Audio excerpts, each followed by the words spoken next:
What it takes to get an idea off the ground is completely different than what it takes to land it. If you want to stop orbiting and instead shape decisions, you need to design the landing.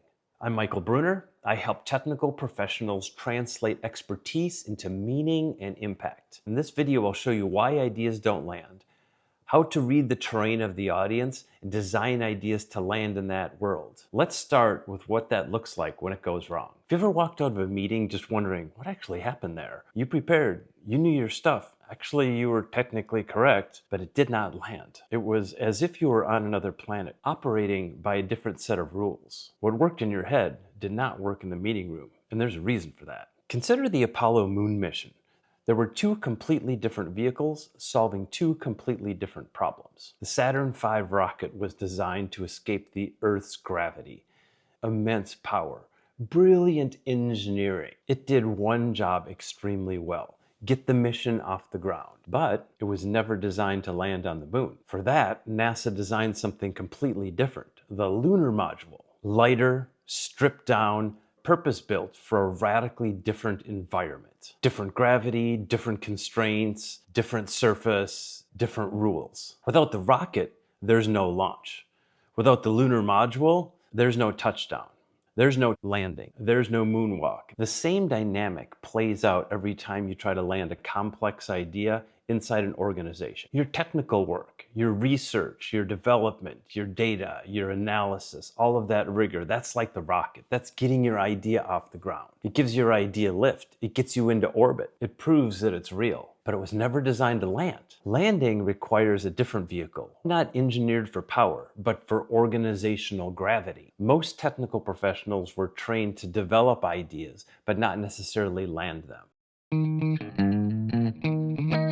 This happened to me so many times earlier in my career. Here's what I learned. Brilliant ideas don't necessarily move resources. They don't necessarily change outcomes. Sadly, they don't count. You have to get those ideas into other people's heads and have them commit to them. It's harder than you think, and the costs are high. When ideas don't land, the solution that could have saved 12 months or $1 million gets ignored. The innovation that could have redefined a business sits on a shelf. It gets replaced by something that's safer, something that's smaller, something that's easier to approve. Someone else becomes strategic while you remain technical. The cost compounds over time. The compensation, the promotions, influence, the trajectory, and your legacy. This is maddening not because you're wrong, but because it didn't land. Over time, the gap between what you know and what you get credit for widens.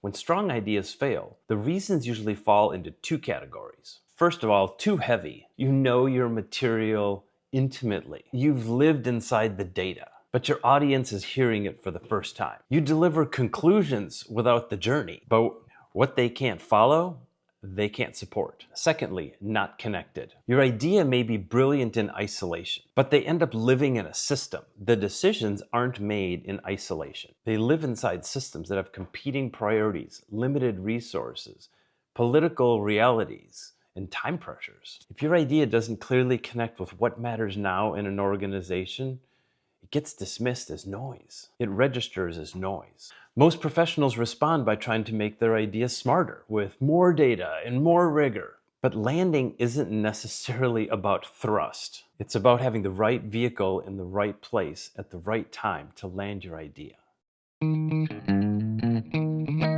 Your world is not their world. The moon wasn't just far away.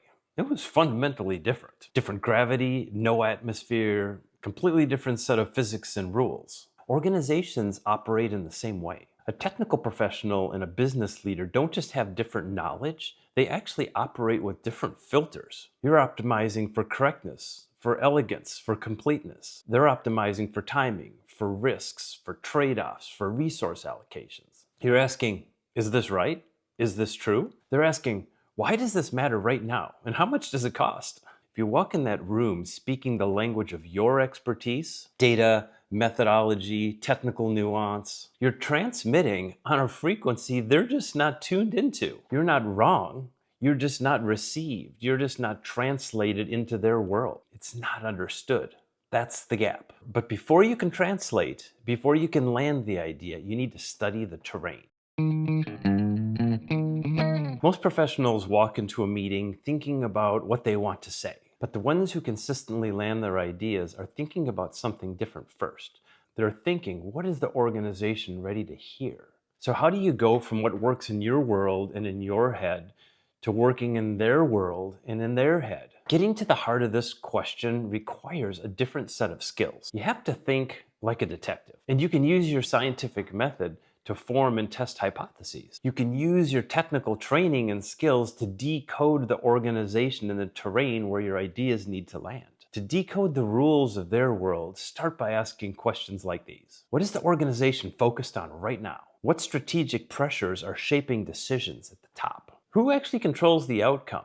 And what does a win look like from their seat? That's your landing surface. An idea aligned with the momentum of an organization barely needs any selling. It feels like the solution they were already searching for. An idea that's misaligned with the momentum of an organization, no matter how strong, feels like friction. Landing is not a persuasion problem. It's actually a design problem. And you know how to solve those.